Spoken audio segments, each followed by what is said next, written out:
5 തലമുറകളായി നിങ്ങൾക്കൊപ്പം PRS hospital. Nilambur തെരഞ്ഞെടുപ്പിലെ ഏറ്റവും വലിയ പ്രധാനപ്പെട്ട ഒരു വിഷയമായിരുന്നു വന്യജീവികളുടെ ബുദ്ധിമുട്ടുകളും അതുണ്ടാക്കുന്ന പ്രശ്നങ്ങളും. ആനയും കാട്ടുപന്നിയും കടുവയും പുലിയൊക്കെ നാട്ടിലിറങ്ങിയ ആളുകളെ കൊല്ലുന്നത് വലിയ വിഷയമായിരുന്നു. അതിനെതിരെ മലയോര കർഷകരെ സംഘടിപ്പിച്ചുകൊണ്ട് VD സതീശൻ്റെ ജാഥയുണ്ടായിരുന്നു. മാത്രമല്ല PV അൻവർ വലിയ രീതിയിലാണ് കർഷക സംഘങ്ങളെയൊക്കെ ഇളക്കി വിട്ട് വലിയ സമരമൊക്കെ നടത്തി. പക്ഷെ ഇപ്പോഴിതാ വീണ്ടും തെരഞ്ഞെടുപ്പ് പടിവാതിൽക്കൽ നിൽക്കുമ്പോൾ വളരെ ഗൗരവതരമായ ഒരു വിഷയം വന്നിരിക്കുന്നു.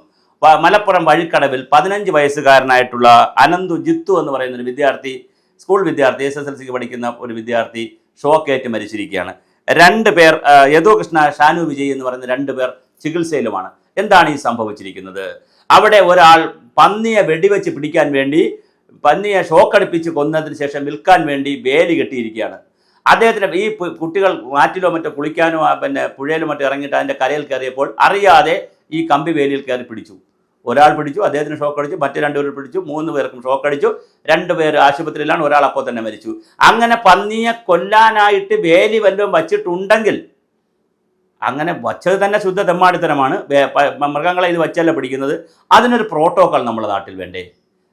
അങ്ങനെയാണെങ്കിൽ കുറച്ചകത്തോട്ട് പന്നി വരും, ഇറങ്ങുമെന്ന് സാധ്യതയുള്ള കുറച്ചകത്തോട്ട് കമ്പി വേലി വെച്ചതിന് ശേഷം പുറത്ത് അതിൻ്റെ ഒരു 5 മീറ്ററോ 10 മീറ്ററോ പുറത്തോട്ട് സാധാ വേലി വെച്ചിട്ട് അവിടെ എഴുതി വെക്കണം, ഇതിൻ്റെ 5 മീറ്റർ അകത്ത് പന്നിയെ പിടിക്കാൻ ഞങ്ങൾ ഇലക്ട്രിക് വേലി വെച്ചിരിക്കുകയാണ്, അല്ലെങ്കിൽ ആനയെ പിടിക്കാൻ വേലി വെച്ചിരിക്കുകയാണ്, ആളുകൾ സൂക്ഷിക്കണമെന്ന്.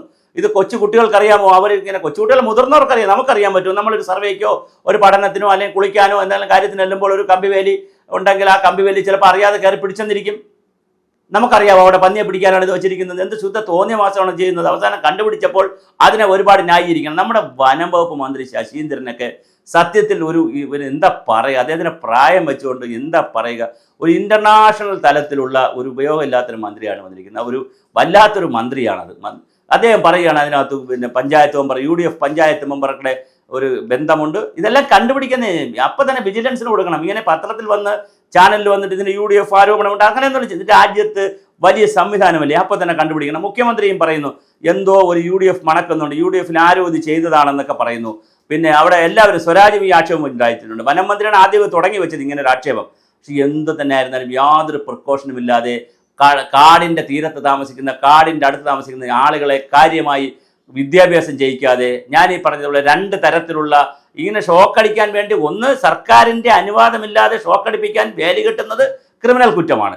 ഇനി അങ്ങനെ ആരെങ്കിലും വേലി കെട്ടിയിട്ടുണ്ടെങ്കിൽ തന്നെ അവരുടെ വീടിൻ്റെ ആ വേലിയുടെ 5-10 മീറ്റർ മുമ്പോട്ട് മാറി പബ്ലിക് വരുന്ന സ്ഥലത്തേക്ക് പബ്ലിക്കിനെ അഡ്രസ്സ് ചെയ്യുന്ന രീതിയിൽ മറ്റൊരു വേലി കെട്ടുകയും ആ വേലിയിൽ എഴുതി വെക്കുകയും ചെയ്യണം.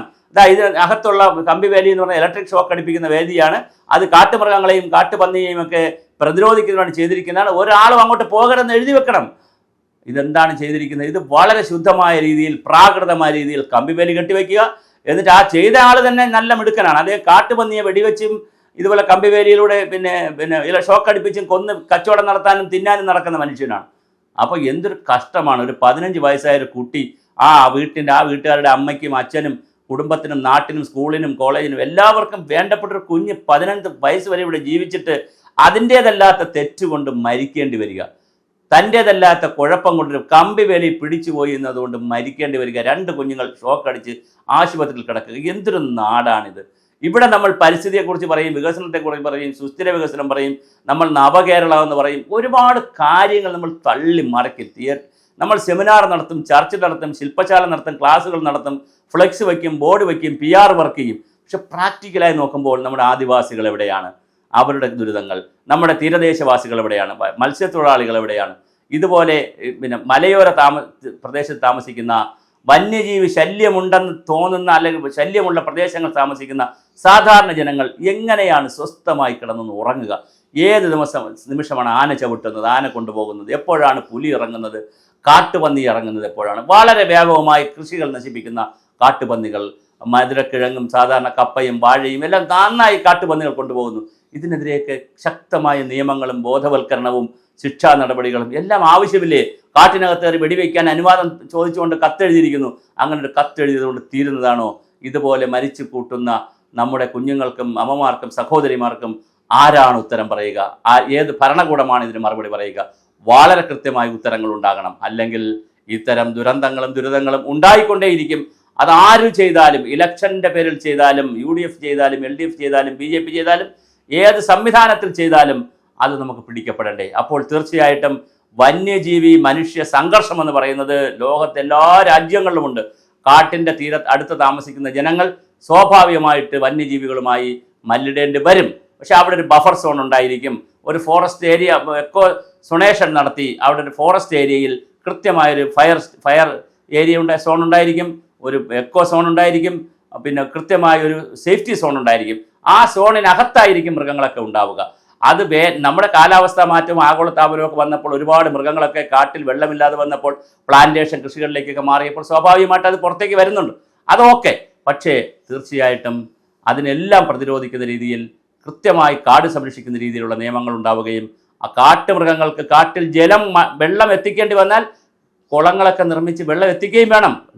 കൃത്യമായി വെള്ളമൊക്കെ എത്തിക്കണം. തമിഴ്നാട്ടിലൊരു വീഡിയോ ഞാൻ കണ്ടായിരുന്നു. അങ്ങനെ വെള്ളം എത്തിക്കുന്ന, കാട്ടിൽ കുളം കുഴിച്ച് അതിനകത്ത് വെള്ളം കൊണ്ട് കൊടുക്കുന്ന, എന്നിട്ടത് ക്യാമറ വെച്ച് മോണിറ്റർ ചെയ്യുന്ന രംഗമൊക്കെ നമ്മൾ കണ്ടിട്ടുണ്ട് വീഡിയോസൊക്കെ വഴി.